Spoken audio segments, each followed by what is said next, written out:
Bueno, un día más en un live de jardinería emocional, hoy para hablar un tema que a mí me encanta, es el desarrollo personal llevado a la organización, a la empresa, el desarrollo organizacional basado en los valores, en el autoconocimiento. A ver, bueno, muy buenas a todos los que están entrando. Decir también, bueno, agradecer a todas las personas que irán entrando ahora en directo, pero decir también que lo pondré después colgado en Instagram y también la semana que viene lo subiré a, a YouTube para que lo tengan ahí, ¿vale? Para el que quiera verlo. Bueno, volver a abrir el marco, ¿no? Estos son los lives que a mí me gusta llamarles de jardinería emocional. En concreto hoy vamos a hablar de un tema que me parece fascinante, ¿no? El talento, la inteligencia emocional, el potencial humano y el desarrollo eh, de personas. A ver si va a entrar por ahí. Acaba de escribir Jauma.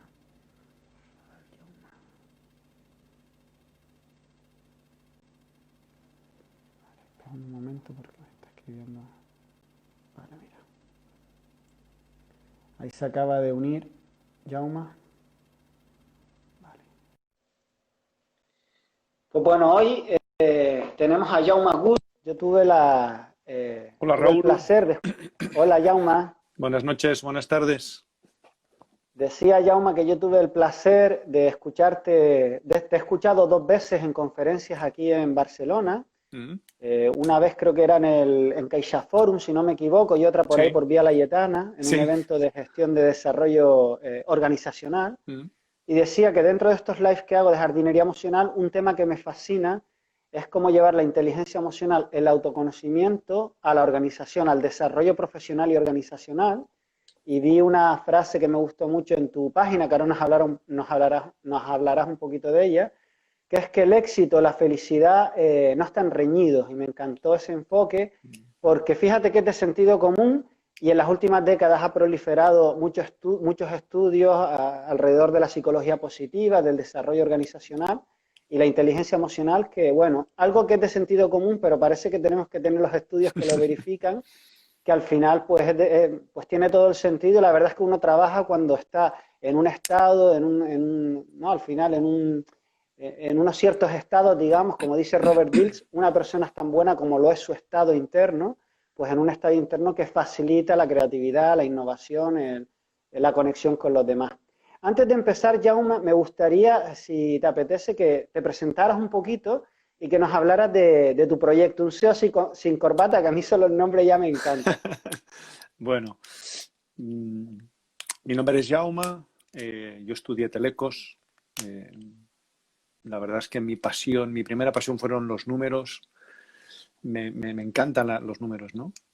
Esta pasión se convirtió con el tiempo en una pasión por las ventas, ¿no? He desarrollado mi carrera profesional en el mundo de las ventas y las ventas son números también, ¿no?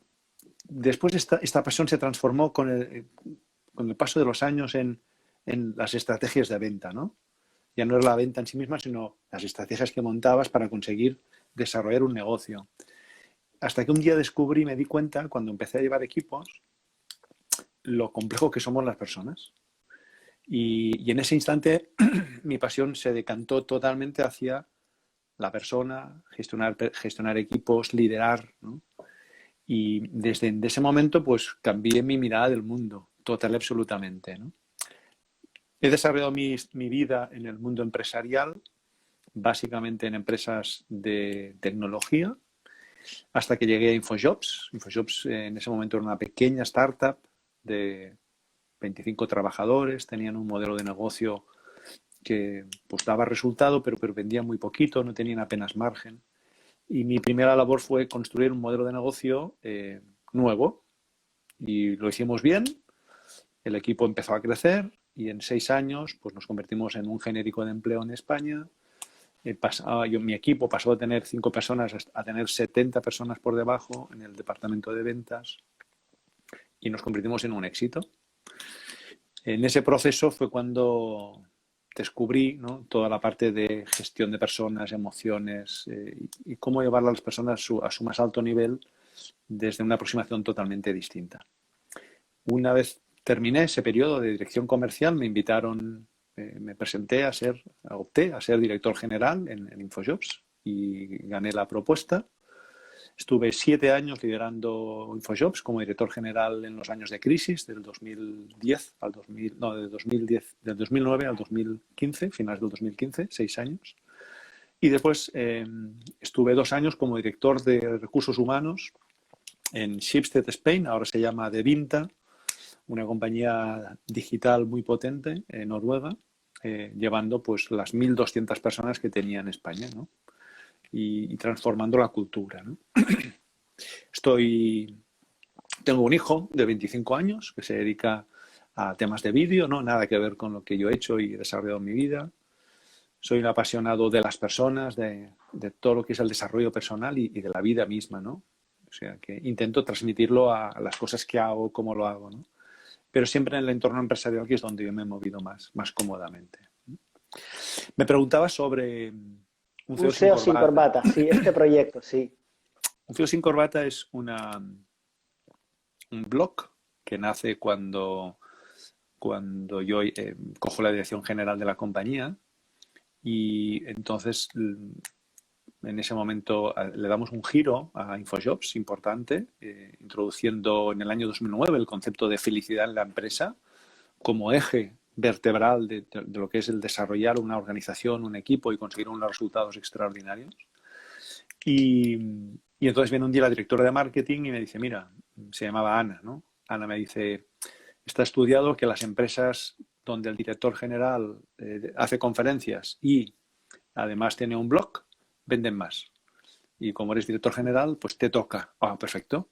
Pues vamos a montar este blog, ¿no? Y entonces la idea era qué hacemos, qué contamos, ¿no? Entonces me inspiré en los mensajes que yo mandaba a mi organización de forma interna, las cosas que les contaba. Dijimos, pues esto es algo para volcar al mundo y contar, ¿no? Contar la experiencia, la mirada de la vida, ¿no? Las cosas que suceden, el prestar atención a pequeñas circunstancias que todos los días nos rodean y que muchas veces pasan inadvertidos, ¿no? Pero desde ahí puedes aprender y tener grandes aprendizajes, que es lo que digamos, es la sorpresa de la vida, ¿no? La cantidad de regalos que te trae. Entonces nació Un CEO sin corbata. ¿Y por qué este nombre? Pues el nombre viene de mi historia personal, ¿eh? Cuando yo trabajaba como director comercial, pues iba siempre con traje, con corbata, ¿no? Porque es lo que yo había aprendido en la organización, ¿no? Cuando tú vas a grandes empresas tienes que ir uniformado de gran empresario, ¿no? Traje, corbata, serio, profesional, todos esos atributos que les damos, ¿no? A los que van vestidos de una forma determinada. Y sin embargo, cuando yo cogí la dirección general, yo me encontraba con una gran parte de la población que trabajaba en InfoJobs, que eran perfiles técnicos, ¿no? Los perfiles técnicos es gente mucho más humana, mucho menos trajeada, ¿no? Y como mi aproximación a la organización era una organización cercana, comprensiva, yo lo que vi es, si voy disfrazado de ejecutivo, pues entonces habrá una buena parte de las personas con las que trabajo que no se van a reconocer allí. Y entonces, de forma simbólica, dije, pues me saco la corbata y nunca más llevé corbata, ¿no? Y entonces, como coincidió el momento de coger la posición de CEO y sacarme la corbata, pues es un CEO sin corbata, ¿no? Es el símbolo de poder estar dirigiendo una compañía desde el alma, desde el corazón, desde otro lugar, ¿no? No solo en la mente y en la corbata, ¿no? Y de ahí sale el nombre, de ahí sale el nombre. Y en este cambio, Jaume, que es algo simbólico, pero también que da un mensaje también, ¿no? Alto y claro, y tú también hablas de esto, ¿no? Del alma, muchas de empresas con alma, con corazón, con amor. ¿Notaste ya el simple hecho de cambiar este pequeño atributo de una corbata de tu vestimenta en la relación con los empleados? En el fondo sí, porque uno de los elementos que en esta sociedad más domina es el aspecto físico, ¿no? Cuando tú tienes una buena parte de las personas que trabajan contigo que nunca se van a poner una corbata para ir a trabajar, solo el hecho de que tú la lleves ya estás diferenciando, ¿no? El señor de la corbata y el que no. Son dos tribus diferentes. Entonces, el hecho de sacarte la corbata y contarle a la organización el por qué lo estás haciendo, pues estás mostrando que tú también eres humano. Estás dando un mensaje de quiero que me veas más allá de mi apariencia, ¿no? Y en el fondo sí que te acerca. No es que te conviertas en la otra tribu inmediatamente, pero al menos reduces las barreras. Y desde esa reducción de barreras, la probabilidad de que nos entendamos, de que nos miremos con cariño, con respeto, con amor, aumenta, ¿no? Porque lo que estaba buscando era una conexión, yo hablo siempre del alma, ¿no? Una conexión desde aquí, desde el corazón. El mundo empresarial ha crecido en base a lo racional, ¿no? Al pensamiento, al cerebro.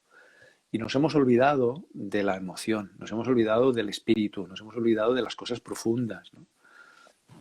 Y mi pregunta es, ¿por qué tiene que ser así? ¿Por qué no puede convivir las dos cosas, ¿no? Y entonces, para mí es un símbolo muy, muy importante, ¿no? Te voy a contar una anécdota. Claro, al principio de los tiempos de no llevar corbata y de coger la posición, recuerdo una de las primeras veces que como director general tenía que hacer una firma protocolaria, ¿no? Entonces venía un director general de una fundación con la que habíamos llegado a un gran acuerdo y esto iba a salir en prensa y, bueno, muchas cosas, ¿no? Entonces resulta que la persona que tenía de assistant, que era Ana, se llamaba Ana también, me dice, Jaume, hoy tienes la firma del acuerdo, ¿no? Mi primer firma. Y dice, ¿y no has traído corbata? Y no, tendrás que ir a casa a buscarte una. Digo, pues no lo voy a poner. Y entonces me decía, pero ¿cómo puede ser? ¿Cómo puede ser si va a salir en prensa y va a salir en todas partes, ¿no? Sin corbata. Recuerdo que era un mes de julio, principios de julio, ¿no? Total, que viene la persona y viene efectivamente toda trajeada, con corbata, sudando, ¿no? Y me dice, ostras, haberme dicho que no llevabas corbata porque entonces yo tampoco me la hubiese puesto. Y digo, pues quítatela, ¿no? Porque al final, digo, aquí no la usamos como forma habitual, ¿no? Y sí, no tuvo ningún reparo, se la quitó. Entonces, fíjate lo condicionados que estamos por el entorno, ¿no? Entonces, en cuanto ves que otro puede hacerlo, tú también te empoderas, ¿no? Y eso para mí fue muy bonito, ¿no? ¿Y fue a buen puerto el acuerdo, aún sin corbata, Jaume? Sí.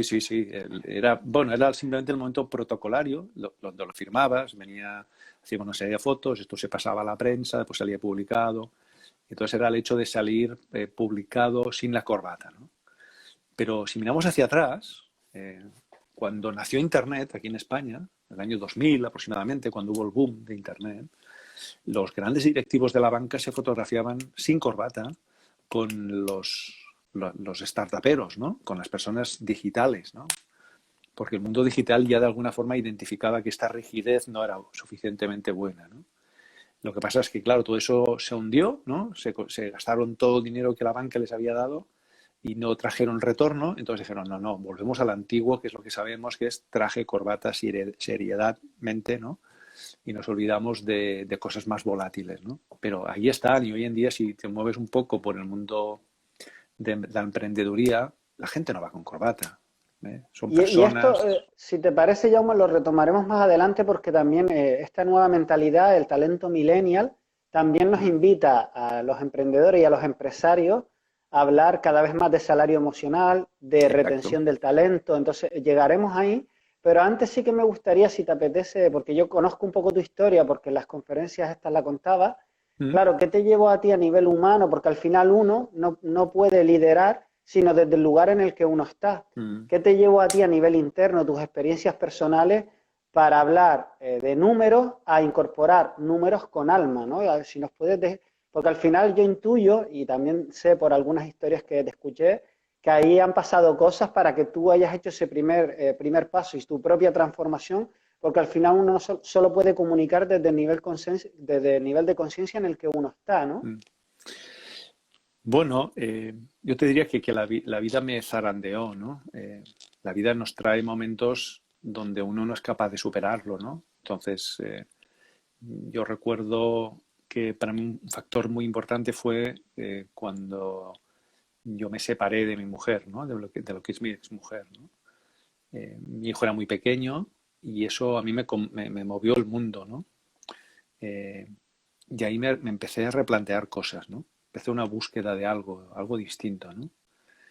Yo creo que cada uno encuentra ese momento, ¿no? Yo esto lo he visto, por ejemplo, con personas que tienen accidentes o separaciones emocionales muy fuertes o la muerte de un ser querido. algo que de alguna manera echa por tierra aquello que tú creías como muy seguro, ¿no? Y que era como muy esencial en tu vida, ¿no? O que era muy importante para ti.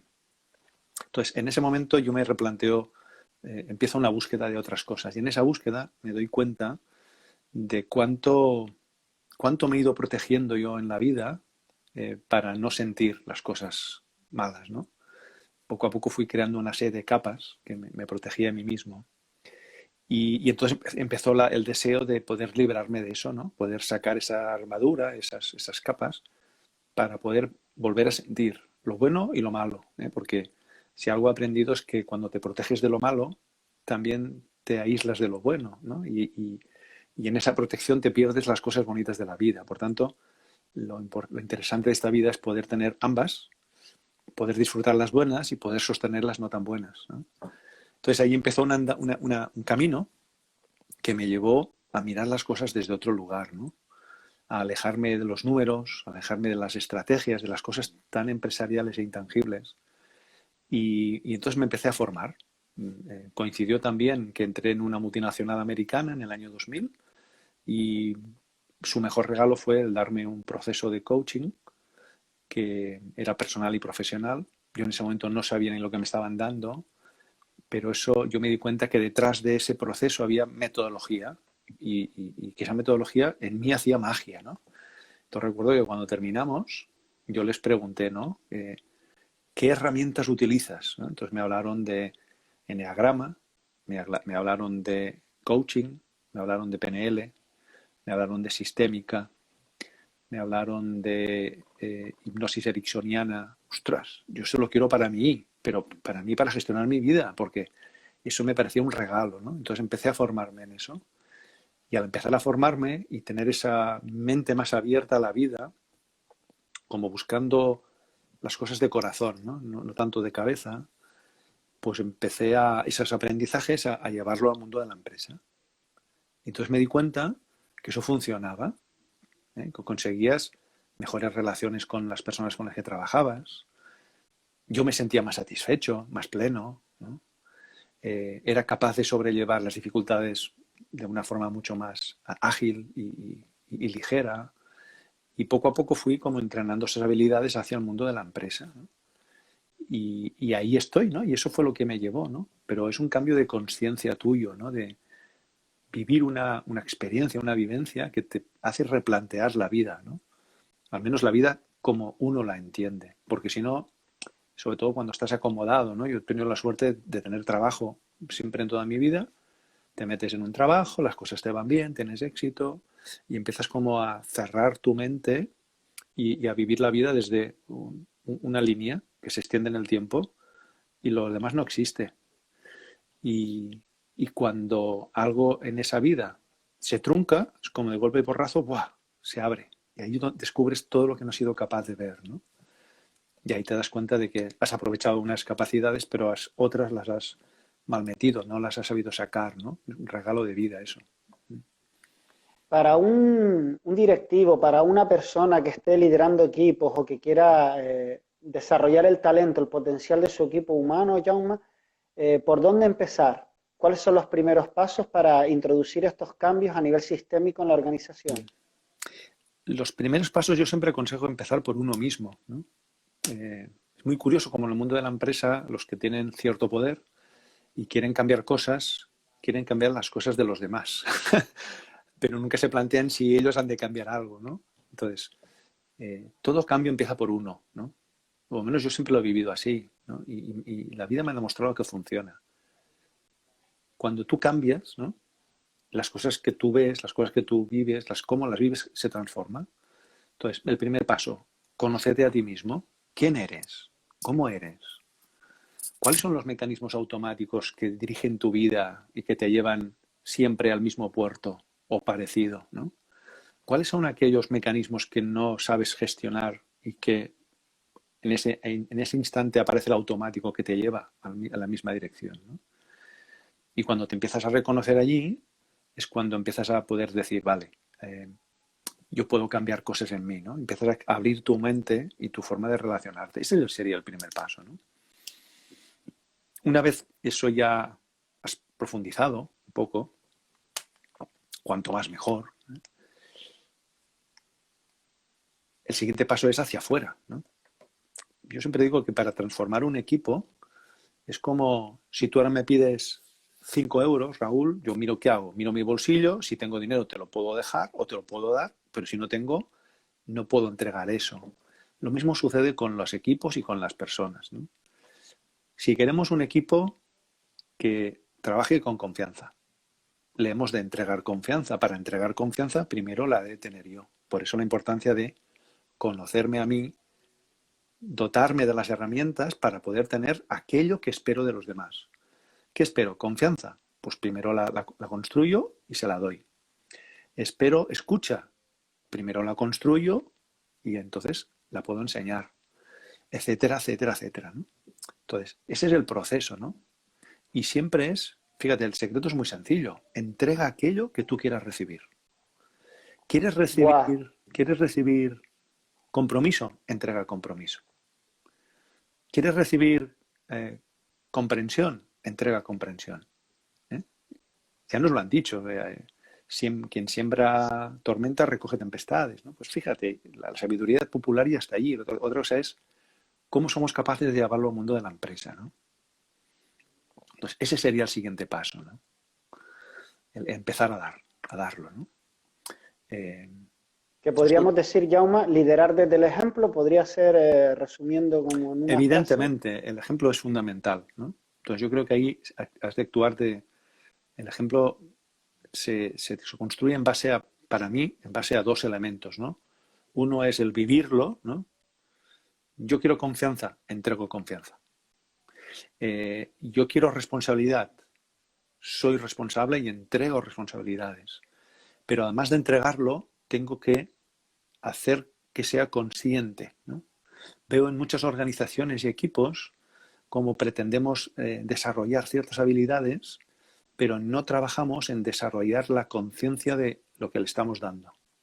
Es como si tú eres una persona que vive en medio de la sabana africana y mañana te doy las llaves de un Ferrari, probablemente no sepas apreciar lo que te estoy entregando. Por tanto, tan importante es entregar el ejemplo como hacer consciente a la persona que lo está recibiendo, ¿no? ¿En cuántos equipos nos encontramos el deseo de delegar, de entregar más poder a las personas con las que trabajas? Y sin embargo, cuando hablas a las personas no sienten que lo tengan, ¿eh? Pues probablemente hay una parte de entrega, pero hay otra de te lo entrego con conciencia, ¿no? Entonces, esa conciencia es lo que posibilita cualquier cambio.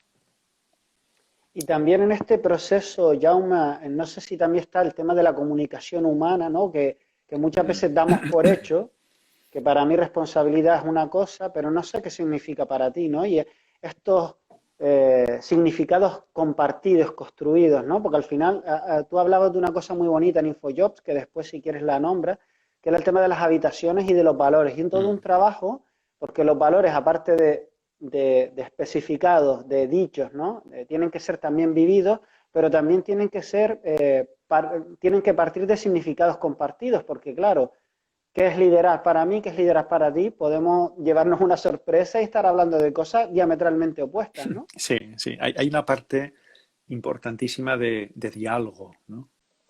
Y eso es algo que habitualmente en las empresas no existe. Existen formaciones, existen muchas cosas, pero espacios de diálogo no existen, ¿no? Entonces, el poder dialogar con las personas es importantísimo, igual que el escuchar, ¿no? Yo recuerdo una empresa para la que trabajé, ¿no? Y fíjate, la petición era la siguiente. Era una empresa del sector de automoción y me decía, tenemos dificultades para atraer a gente joven a nuestro sector y a nuestra empresa, ¿no? Y entonces su encargo es ayúdanos a diseñar qué es lo que tenemos que ofrecerles. Claro, yo les digo, la primera cuestión, ¿les habéis preguntado qué es lo que quieren? No. Pues tienes que escuchar. Primero escúchalos, pregúntales, identifica quiénes son aquellos con los que a ti te gustaría que viniesen a pedirte trabajo y les invitas a un café, les invitas a una comida, lo que sea, y les preguntas, ¿qué cosas os gustaría que una empresa como nosotros os ofreciesen para que vinieseis a trabajar con nosotros? Y ahí tenés la respuesta, fíjate qué fácil es, ¿no? Entonces, la escucha es un elemento fundamental, ¿no? Y en esa escucha está lo que tú decías, la co-creación, ¿no? El ponernos de acuerdo, ¿no? Tú hablabas de los valores, ¿no? Los valores en InfoJobs se construyeron entre todos, ¿no? Yo cuando voy a una organización, a un equipo, ¿no? Y muchas veces me toca facilitar el hecho de que se construyan los valores de ese equipo o de esa organización. Cuando hablas sobre todo con la dirección general y les planteas el que lo vamos a elegir entre todos, aparece un miedo, ¿no? Y el miedo es el siguiente. Te dicen, ¿y qué sucede si los valores que aparecen no son los que yo como director general quiero o como propietario, ¿no? Pues sinceramente tienes un problema. Porque si tú tienes una plantilla de 20 o de 50 o de 200 personas y quieren una compañía, me lo invento, con el valor de la honestidad y tú no eres honesto, pues en algún momento todos estos se te van a ir. Especialmente los que tengan mucho talento, porque esos encontrarán trabajo en otros lugares fácilmente, pero se van a ir. Entonces, o cambias tú y te pones de acuerdo y alineáis para estar al mismo nivel, o sobra uno de los dos, o despides a los 200, o a los 20, o a los 30, cosa que no vas a hacer. Entonces, en InfoJobs, por ejemplo, construimos los valores entre todos, ¿no? Y eso significa identificar cuáles son y qué significan. Nosotros teníamos la alegría. ¿Qué significa alegría? Teníamos la ambición. ¿Qué significa la ambición para nosotros? ¿Cómo la encarnamos, ¿no? Entonces hicimos todo un trabajo de escribirlo, de redactarlo, de que fuese co-creado por todos para que todos sintiesen que de alguna manera había un poquito de su alma, de su mirada, de su espíritu en eso que se estaba desarrollando. Y ese documento no era el documento de una consultora externa, ni el documento del director o los directores. Era nuestro documento, ¿no? Y como es nuestro documento, lo respetamos, lo admiramos, aunque haya cosas que no sean todas nuestras, pero es lo que hemos sido capaces de co-crear en este momento, ¿no? Claro, una vez lo tienes, lo que nosotros queríamos era poder activarlos, ¿no? Porque si solo los hablas, pero no los vives, entonces construimos una serie de salas donde cada sala tenía, claro, esto te hablo del año 2009, o sea, hace 11 años, ¿no? Eso era totalmente novedoso, nadie tenía cosas así, ¿no? Entonces, cada sala tenía un nombre, y cuando un nombre de valor. Cuando tú entrabas en esa sala, veías, en la puerta estaba rotulado el nombre, sala ambición. Entrabas dentro, y entonces era una forma de sumergirte en ese valor, ¿no? Tú atravesabas el umbral de la puerta y te encontrabas en una pared el nombre, ambición, la descripción de lo que nosotros habíamos dicho y una serie de imágenes que estaban en las paredes, que habían sido elegidos también por toda la compañía, que simbolizaban la mejor expresión de la ambición como nosotros la entendíamos. Entonces, eso generaba un efecto de sumergirte y sentir que allí había ambición, ¿no? Ambición para soñar, para no ponernos límites, ¿no? La ambición que teníamos no era una ambición de atesorar, era una ambición de soñar en grande, de cambiar el mundo, ¿no? De ser felices, de transformar la vida de las personas. Entonces, tú en el fondo, cuando entrabas, lo percibías en tu cuerpo se preparaba inconscientemente para absorber esa energía del valor y ponerlo en acción, ¿no? Entonces, estos son elementos sencillos, pero súper poderosos, ¿no? Bueno, Fíjate, aquí tú que hablas de coaching y PNL, estamos hablando de estímulos visuales, de estímulos claro. también que se pueden leer. Y a mí me estaba recordando mientras tú hablabas, Jaume, porque yo vengo de trabajar la educación social, ¿no? Y trabajé durante muchos años en temas de participación. A mí me encanta jugar mucho con las palabras y fíjate que la palabra participación etimológicamente significa ser o sentirse parte de.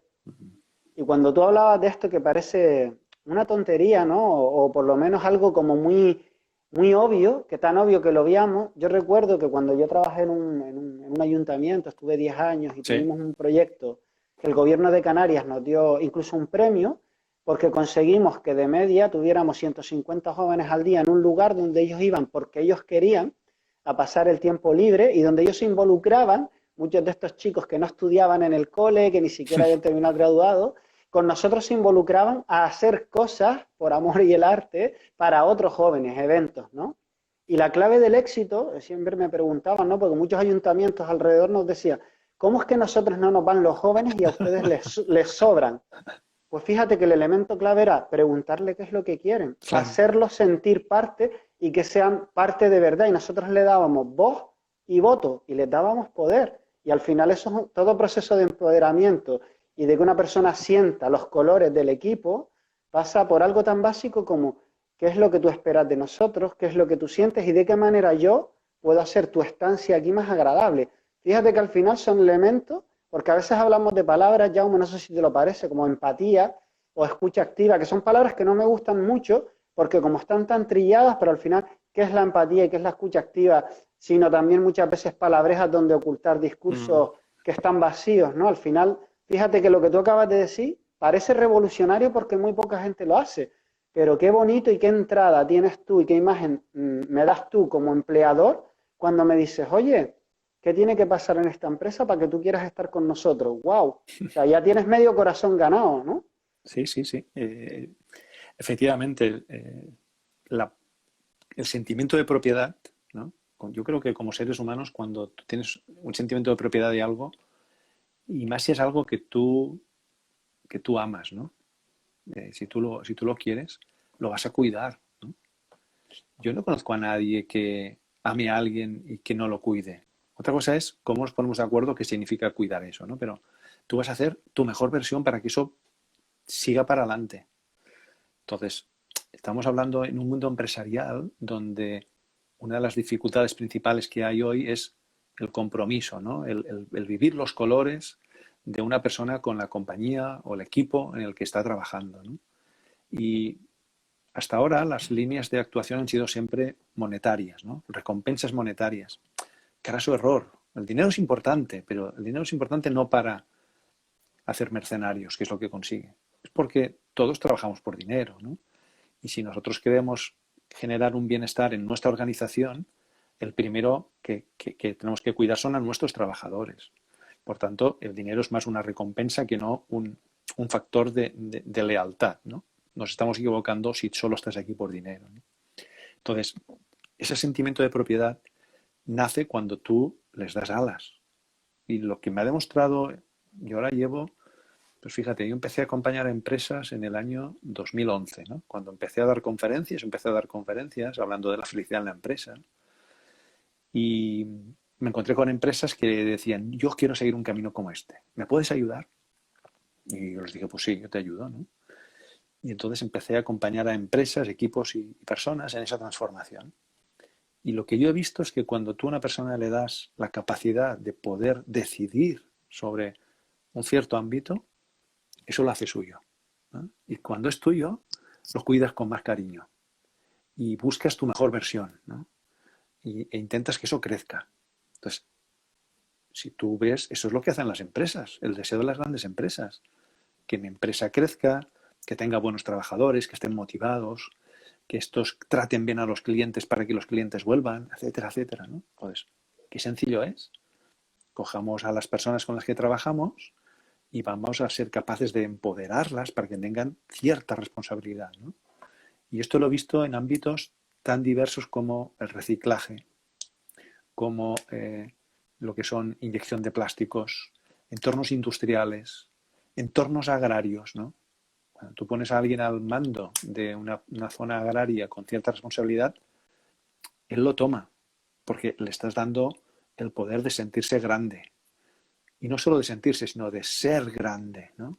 Entonces, eso como persona y como profesional es un desarrollo enorme, pero lo es también para el equipo y para la organización. De hecho, Jaume, hablabas de esto. Yo recuerdo que Emilio Duró en una conferencia, él habla de que uno de los factores que más determina nuestro bienestar y felicidad o nuestra infelicidad es precisamente el trabajo o la profesión, porque pasabas muchas horas ahí. Y uno de los factores clave para que este trabajo lo viviéramos como algo satisfactorio e insatisfactorio era el hecho de tener la sensación de lo que, dos cosas, uno, de sentirnos útiles y otra, de que el trabajo que hacemos dependa de nosotros. Y ahí un poco hablamos de lo que tú estás hablando, ¿no? De empoderar y de que, oye, es mi responsabilidad y esto depende de mí, así lo siento, porque es lo que tú dices, eso hace crecer al ser humano. Y es verdad que también esto que tú planteabas, el acompañamiento para que esa persona, ¿no? Porque también, igual la persona no tiene las capacidades, porque también pasa mucho, ¿no? No sé si esto tú lo habrás visto como patrón, un técnico que es muy bueno, se le promociona a líder y se le deja solo Sí, en la sí, cuneta. sí, sí, sí, sí. Y entonces, claro, esta persona que puede tener estas capacidades, primero, hay que preguntarle si esta persona quiere hacer el salto, porque a lo mejor es muy bueno como técnico, pero no es muy bueno como líder. O no Y si quiere quiere hacer este hacerlo. salto, o Fíjate, no quiere hacerlo. Raúl, yo me he encontrado con verdaderos problemas organizacionales, con managers, mandos medios, ¿no? Con personas que habían sido promocionados, lo habían tomado porque en el fondo significaba la única vía que tenían para aumentar su salario, pero es que a ellos no les gustaba el trabajo que hacían. No les gustaba, ellos eran apasionados. Normalmente esto me ha pasado con entornos técnicos, ¿no? Eran buenos profesionales de lo que hacían, que un día los promocionan a llevar un equipo, pero claro, les pasa dos cosas. La primera, ya no tienen tanto tiempo para hacer lo que les apasiona, que es la parte técnica, ¿no? Ojo con esto, ¿eh? Esto también pesa, Eso es terrible, eso puede es virarse a terrible. la contra, ¿no? Sí, Y sí, que un talento se te escape porque no está a gusto, sí, porque sí. lo que quiere estar haciendo es lo otro. Y segundo, ¿no? Tienen que dedicar tiempo a gestionar humanos y relaciones que nunca les ha interesado, y nadie les ha enseñado. Entonces eso se convierte en un problema muy grave, ¿no? Porque las personas somos, es lo que te decía antes, ¿no? El día que descubrí que lo más complejo que existe en una organización es las personas y sus relaciones, dije, esto es a lo que yo me quiero dedicar, ¿no? Porque si somos capaces de coger estas personas y conectarlas, tienes un equipo ganador, ganador, ¿no? Entonces, claro, tienes gente infeliz que está liderando, que ha perdido su pasión y que ya no puede hacer lo que le gusta, y es un tema de tiempo, ¿no? Entonces, yo lo que siempre aconsejo es cuando vas a promocionar a alguien, fórmalo, ¿eh? Entonces, una de mis labores es cuando nos encontramos personas que van a ser promocionadas a un puesto para dirigir o llevar un equipo, darles una serie de formaciones y habilidades para lo que hablábamos al principio. ¿Quién soy yo? ¿Cómo soy yo? ¿Cuáles son las cosas que favorecen y potencian lo que yo sé hacer? ¿Cuáles son aquellos que me hacen sacar mi peor versión? ¿Cómo puedo gestionar mi peor versión para reducirla y aumentar mi mejor versión? ¿Cómo te doy herramientas para que en las dificultades y los hitos que van a pasar en esas relaciones humanas las puedas sortear y liderar con éxito, ¿no? Entonces creo que eso es el mejor regalo que se le puede dar a una persona que se le promociona, ¿no? Y sobre todo lo que tú decías, pregúntale si lo quiere, ¿no? Pregúntale. A mí hay un libro que me terminé hace poco de leer, que está en inglés, lamentablemente, para los que no sepan en inglés y lo quieran leer, o que lean a mi nivel de inglés, una página por día, de una doctora, Barbara Fredrickson, que se llama Positivity. Esta es una de las doctoras, de las investigadoras más conocidas en el campo de las emociones positivas. Y en este libro ella habla de un investigador, Marcial Losada, creo que es chileno de nacimiento, Sí, que sí, sí, sí. está especializado en el estudio de los equipos de alto rendimiento. Sí. Fascinante porque están los equipos de rendimiento estándar, los equipos mediocres y estos equipos que podemos llamar los equipos de élite, los que generan buenos resultados tanto en clima laboral como en resultados económicos, porque no nos olvidemos, Jaume, que lo otro es importante, no es lo único, pero es verdad que al final una empresa, aparte de tener su misión, que puede ser maravillosa, también tiene, para poder vivir en el tiempo, tener un retorno y tener una economía saneada, porque felices sin un duro es igual de poco Eso no es una inteligente. empresa, eso no es una empresa, Raúl, eso es otra cosa, ¿no? Eso es otra cosa. Tenemos que tener la mirada de las dos partes, ¿no? Que es lo que a veces encuentro faltar, ¿no? El mundo de la empresa tradicionalmente ha trabajado con el negocio y se ha olvidado de las personas y su bienestar, ¿no? Y yo me encuentro con organizaciones que han intentado toda esa transformación hacia la felicidad empresarial y se han ido al otro lado. Hablan solo de esto, se han olvidado del negocio. ¿Qué les sucede? Pues que si eso lo proyectas en el tiempo, la empresa morirá y ese ecosistema que has creado feliz desaparecerá. Por tanto, es un equilibrio y has de cuidar y has de conseguir que una retroalimente a la otra. ¿Eh? ¿Consigo dinero? para hacer felices a mis trabajadores, para que a su vez ellos, siendo felices, me generen más dinero, ¿no? Entonces consigues que las dos cosas se retroalimenten. Hablabas antes de Marcial Losada, ¿no? Marcial Losada para mí es un clásico, lo conocí hace muchos, muchos años. Yo he tenido la suerte también de hablar con su sobrino, es una de las personas que estuvo trabajando muchos años con él, acompañándolos, ¿no? Porque me fascinó, ¿no? Y la vida me dio la oportunidad de contactar con él un día y, bueno, seguimos en contacto hoy todavía, ¿no? Me parece una persona maravillosa, ¿no?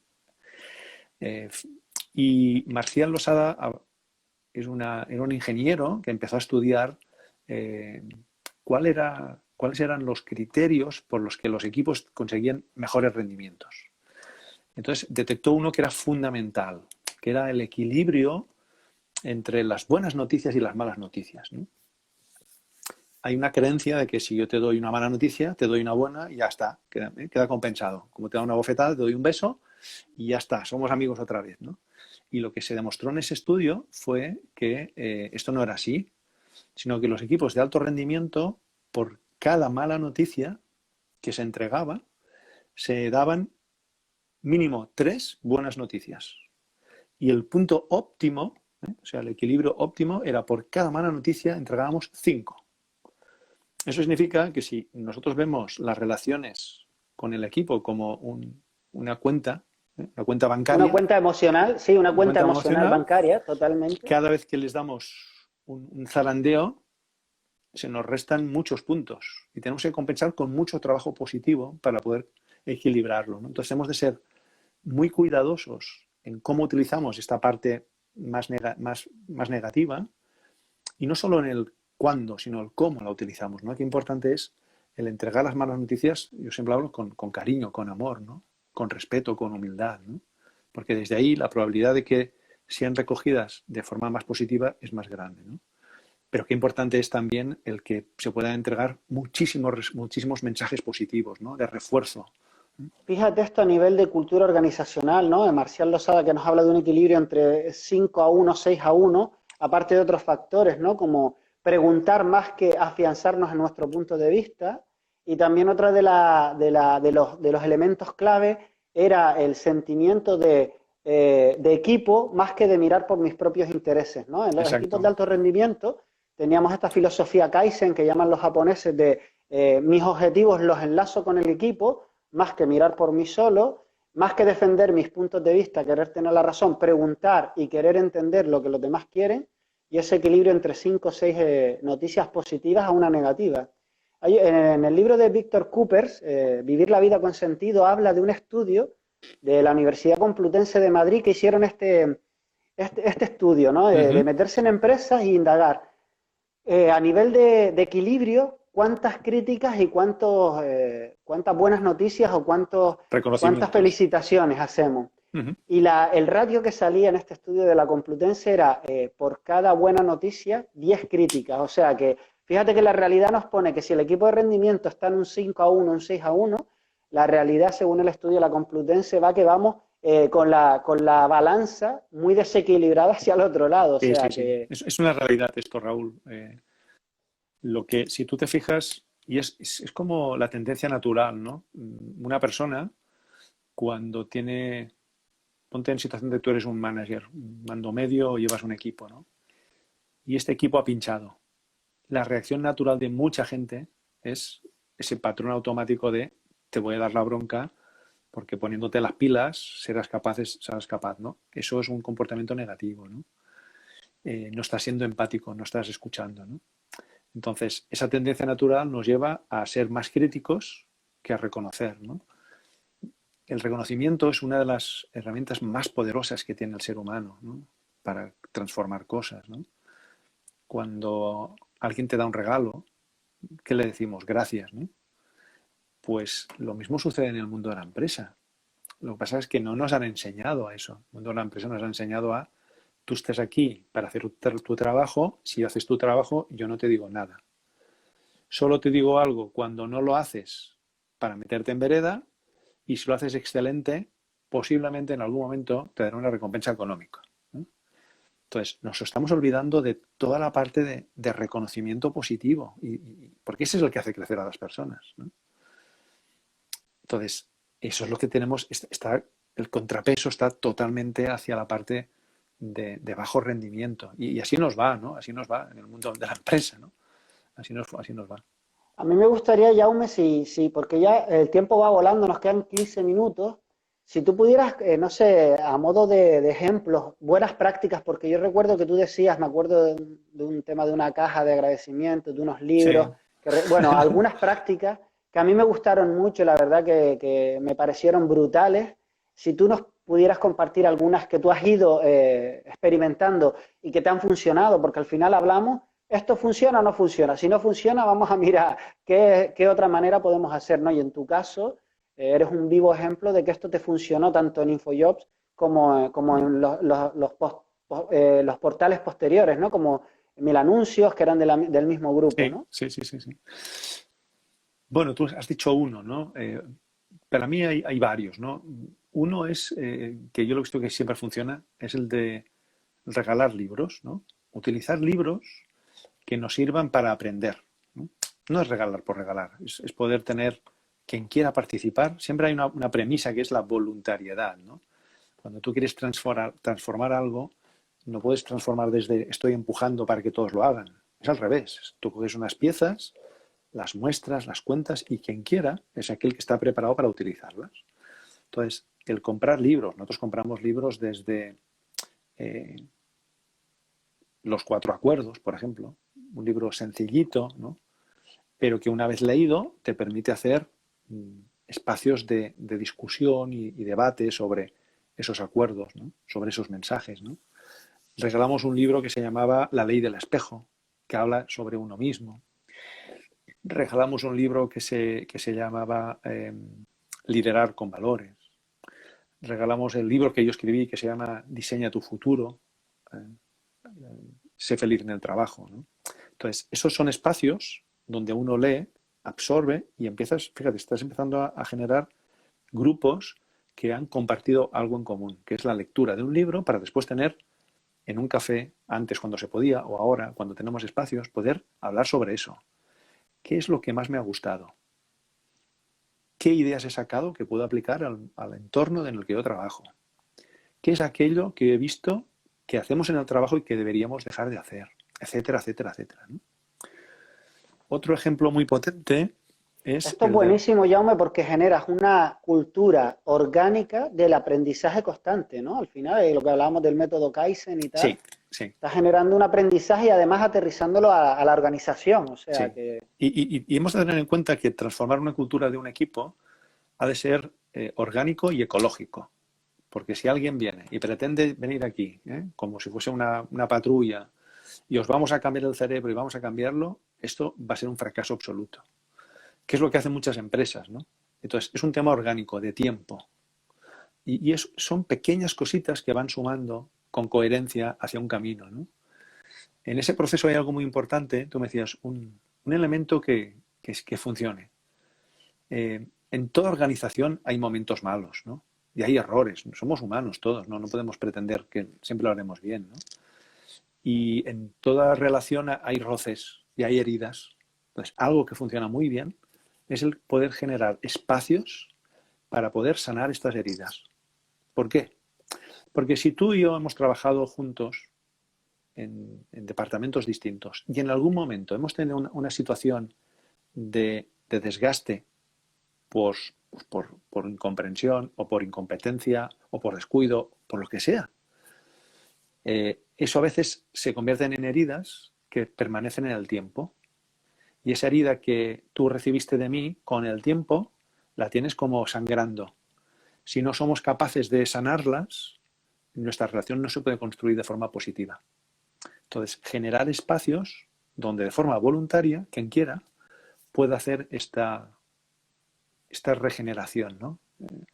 En una organización construimos cuando se acercaba Navidad, construimos un hábito y era se les daba a los trabajadores la posibilidad de tener una hora libre para poder sanar cualquier relación de conflicto que hubiesen tenido con cualquiera de sus compañeros. Entonces, era ¿Y un esto periodo... dinamizado por algún terapeuta, algún coach o No, algo, Jaume? se daban unas directivas, eso sí, se hacían unas sesiones previas, ¿no? Yo hacía unas sesiones previas donde contaba el mecanismo, enseñaba cómo hacerlo, se respondían todas las preguntas que las personas podían tener, ¿no? Pues, ¿y eso para qué puede servir? ¿En qué caso se puede utilizar? ¿Cuándo no? ¿Cómo hacerlo? Hacíamos 2 o 3 casos hipotéticos para que viesen cómo hacerlo y les enseñábamos a tener estas conversaciones para que ellos fuesen autónomos.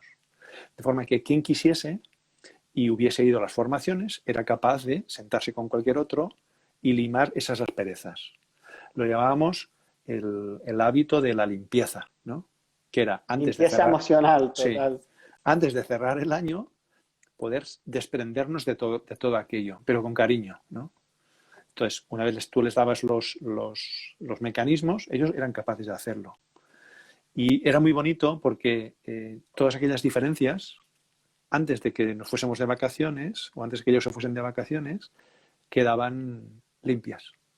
¿Y eso qué significaba? Que en enero, cuando empezaban a trabajar, empezaban desde cero.